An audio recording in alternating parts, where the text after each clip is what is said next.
ও হায় হায় দোলে ওই কাশ ফুল উড়ে যায় আঁচল যে উড়ে এলো চুল। শরতের বিকেল বেলায় স্নিগ্ধ কাশফুলের শুভেচ্ছা সবাইকে। আসসালামু আলাইকুম। সবাই কেমন আছেন? আশা করব সবাই অনেক ভালো আছেন।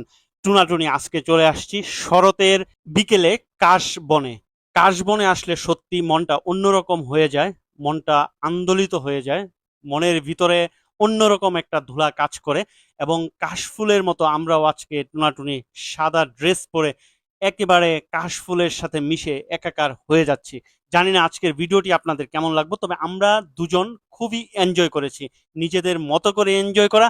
তবে অনেকেই আসছিল, এবং যেহেতু গত কয়েকদিন যাবৎ খুবই বৃষ্টি ছিল, কাশবনে কেউ আসতে পারেনি। তবে এখনো পর্যন্ত বিভিন্ন জায়গায় পানি থাকার কারণে ওইভাবে কাশবনের ভিতরে ঢোকা যাচ্ছে না, কিন্তু আমরা খুব কাছ থেকে, অনেক ভিতরে গিয়ে খুব কাছ থেকেই ভিডিও করার সুযোগ পেলাম, সেটাই করলাম এবং কাশ ফুল তুলে নিয়ে আপনাদের আপুকে দিচ্ছি।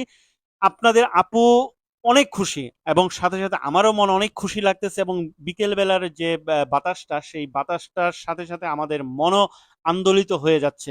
আসলে সত্যি এরকম সময়গুলো যদি আমরা একসাথে এক্সপ্লেইন করতে পারি, সত্যি অনেক ভালো লাগে। তবে আমাদের সব সময় ইচ্ছা থাকে, সব সময় প্রতিটা ব্লগেই এমন কিছু দেওয়ার যেটা আমাদের মতো করে আর যেন আপনাদেরও ভালো লাগে। তবে আমরা দুজন একেবারে বললাম না, নিজেদের মতো করে সময় কাটালাম।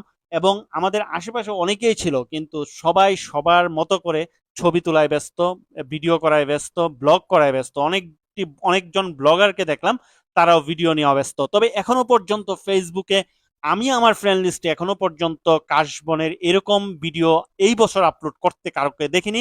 এর আগের বছর আমি একটি ভিডিও আপলোড করেছিলাম, কিন্তু একটা ভুলবশত আমার সেই ভিডিওটা ডিলিট করতে হয়েছে। যারা এই শরতে প্রথম কাশফুলের ভিডিও দেখতে পেলেন, অবশ্যই এই ভিডিওতে লাইক, কমেন্ট এবং শেয়ার দিয়ে আমাদের পাশে থাকবেন। তবে আমাদেরই সবসময় চেষ্টা থাকে যখন যেই সিজনের ফুল আসে বা ওই জিনিসগুলো আপনাদেরকে দেয়ার। জানি না আসলে আপনাদেরকে কতটুকু দেখাতে পারি, আমাদের এই টুনাটুনি ব্লগ থেকে কতটুকু ভালোবাসা আপনাদের জন্য আমরা দিতে পারি। তবে আপনারা আমাদেরকে অনেক ভালোবাসা দিয়েছেন, যার প্রতিদান আমাদের পক্ষে দেওয়া কখনোই পসিবল না। তবে হাঁটি হাঁটি পা করে টুনাটুনি ব্লগ যেই পর্যায়ে চলে আসছে, ইনশাল্লাহ আপনারা এভাবেই আমাদের পাশে থেকে আরও অনেক দূর পর্যন্ত এগিয়ে নিয়ে যাবেন, আমরা সেই প্রত্যাশা সবসময় আপনাদের কাছ থেকে করে থাকি। তো আজকে এই কাশবন থেকে বিদায় নিচ্ছি, আসবো পরবর্তীতে নতুন কোনো জায়গায়। তবে আজকের ব্লগটি কেমন লাগলো কমেন্টে কিন্তু জানাতে অবশ্যই আপনারা ভুলবেন না। তো আজকে উত্তরার দিয়াবাড়ির এই কাশফুল বাগান থেকে বিদায় নিচ্ছি, আসবো পরবর্তীতে নতুন কোনো ব্লগে। সেই পর্যন্ত সবাই ভালো থাকুন, সুস্থ থাকুন। সবাইকে কাশফুলের শুভেচ্ছা। ভালো না লাগলেও পেজটি ফলো দিয়ে রাখুন, একসাথে চলতে চলতে দেখতে দেখতে ভালোবাসা ভালো লাগে একসময় হয়ে যাবে ইনশাআল্লাহ। তো আজকের মতো এখানে বিদায় নিচ্ছি, আল্লাহ হাফেজ।